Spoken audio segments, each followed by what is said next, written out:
You're most likely familiar with the 10 Commandments in the Bible, stuff we generally take as good advice. Don't murder, don't steal, honor your parents, the list goes on. And those are just the first 10. There are actually a total of 613 commands, all given to ancient Israel, found in the first 5 books of the Bible, which in Hebrew are called the Torah. Now, the word Torah is usually translated in English as the law, because it has all of these laws in it. And as you read through them, you wonder, am I supposed to obey some of these, all of these? I mean, what's the purpose of the law? Well, that translation is kind of confusing because while the Torah has laws in it, the book itself is fundamentally a story about how God is creating new kinds of people who are fully able to love God and love others. And when Jesus taught about the Torah, he said that he was bringing that story to its fulfillment. So walk me through the story and how it's fulfilled. So the story begins with God creating humanity who rebels. And God chooses Abraham to bless all of the nations through his family, who end up in slavery down in Egypt, and so God rescues them. Then at Mount Sinai, God makes a covenant with Israel, like an agreement. And all of the laws that Moses gives to Israel are the terms of that agreement. They're like a constitution. And so some of the laws, they're about rituals and customs that set Israel apart from the nations. Other laws are about social justice or morality. And by following these, Israel would show the other nations what God is like. Okay, so the rest of the Torah is just the complete list of laws that Moses gives Israel? No, the rest of the Torah just continues the story. And the 613 commands are only a selection from that original constitution. And even these have been broken up and placed at strategic points within the story. Now pay attention, because you'll see a really clear pattern. Moses gives the first laws to Israel. Yeah, don't worship other gods, don't make idols. And then right after that, there's a story of Israel breaking those very laws. Yeah, they worship the golden calf. And so Moses gives some more laws, and then you get more stories of rebellion. Some more laws, rebellion again, some more laws, more rebellion, and you start to see the point. Right, no matter how many laws, they're just going to continue to rebel.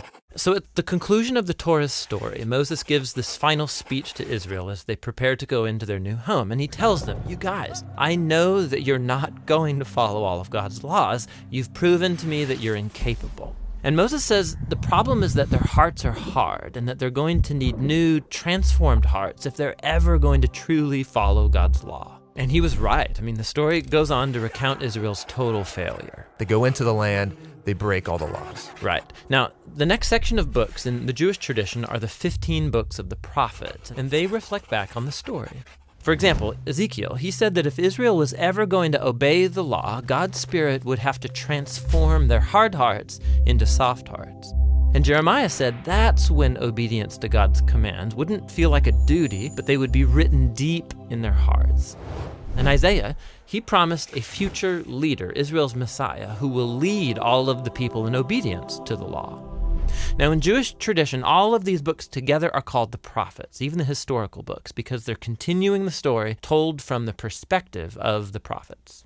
Okay, so we have the law and the prophets, and they're telling one connected story about God's desire to bless the whole world through a people, Israel, who it turns out needs a new heart. Yes, and Jesus saw himself as continuing that story. So he agreed with the law and the prophets when he taught that it's out of the human heart that come the most ugly parts of human nature. It's like the default setting of our hearts is opposed to God's law. But Jesus also said that he came to solve that problem, and in his words, to fulfill the law.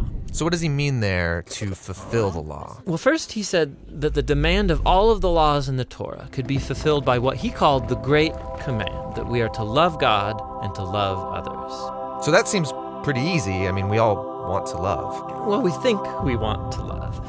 But Jesus showed how love is far more demanding than we realize. So he quotes the law, do not murder. And he says, yes, not killing someone is a very loving thing to do. But then he also says that when you treat someone with disrespect or when you nurse resentment against them, you're also violating God's moral ideal because you're not treating that person with love. And so Jesus said true love ought to extend even to our own enemies. So even though this command seems very simple, Jesus showed how our hearts are not currently equipped to fulfill even this basic command of God to love others. And that's kind of a downer. But where Israel failed, Jesus brought this story to its fulfillment. As Israel's Messiah, he fully loved God and others, and he showed all of the nations what God is truly like. He did this through his acts of compassion and mercy, and ultimately by loving his enemies even unto death. And after his resurrection, he told his followers that he would send God's Spirit to transform their hearts so that they could follow him and fulfill the purpose of the law, to love God and to love their neighbor. So this fulfills the story of the law and the prophets, or in the words of the Apostle Paul, the one who loves fulfills the law. So if you've heard of Jesus, you probably know about one of his famous teachings called the Golden Rule. Do to others what you would want them to do to you. And this, actually, is a restatement of something else that Jesus said, that the meaning of life is to love God and love your neighbor as yourself. Now, that's really beautiful, but what does he mean exactly by the word love? It's an unclear word in English, because you can love your mom and you can love pizza. And if the word love means the same thing in both of those cases, your mom's gonna feel real bad. So what did Jesus mean in his language? Well, first of all, this love your neighbor phrase is a quotation from the Hebrew scriptures, where the word for love is ahava. However, the language Jesus spoke and taught in from day to day, it was a cousin language of Hebrew, that is Aramaic, in which the word for love is rachma. But then, as Jesus' followers spread his teachings around the world, they translated them into Greek, using the word agape. But here's what's fascinating. The earliest followers of Jesus, who wrote the books of the New Testament in Greek, they didn't learn the meaning of agape by looking it up in ancient dictionaries. Rather, they looked to the teachings of Jesus and the story of his life to redefine their very concept of love. So one time, Jesus was asked about the most important command in the Jewish scriptures. And he first quoted from the ancient prayer in the Torah called the Shema. Love the Lord your God with all of your heart. So love for God is the most important thing.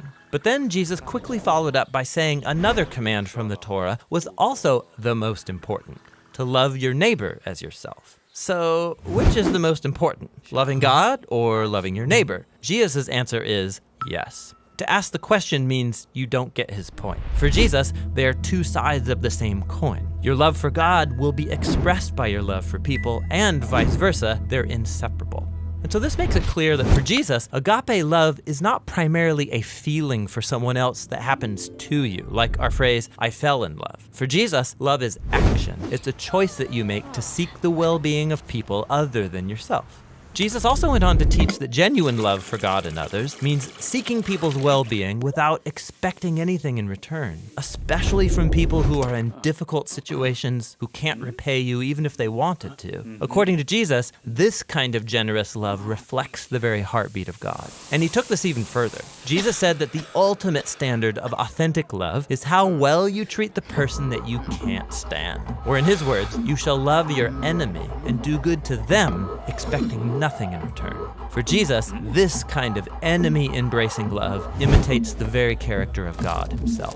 Now, we wouldn't be talking about Jesus still today if he had only said things like love your enemy. This is how he actually lived. Jesus was constantly helping and serving the people around him in very practical and tangible ways. And he consistently moved towards poor and hurting people who couldn't benefit him in return. He showed love for the forgotten ones, the people who usually fall through the cracks. And when Jesus eventually marched into Jerusalem, he made himself an enemy of the leaders of his people by accusing them of hypocrisy and corruption. But then instead of attacking his enemies to overthrow them, he allowed them to kill him. Jesus died for the selfishness and corruption of his enemies because he loved them. After Easter morning, Jesus and then his followers claimed that it was the power of God's love for the world that was revealed in Jesus' life, death, and resurrection. As the Apostle Paul put it, God demonstrated his own agape for us in this: while we were still sinners, the Messiah died for us. Or in the words of the Apostle John, God's own agape was revealed when he sent his one and only Son into the world so that through him we could have life. And for John, then, this leads naturally to the conclusion, beloved ones, if that's how God has loved us, then we ought to show love for one another.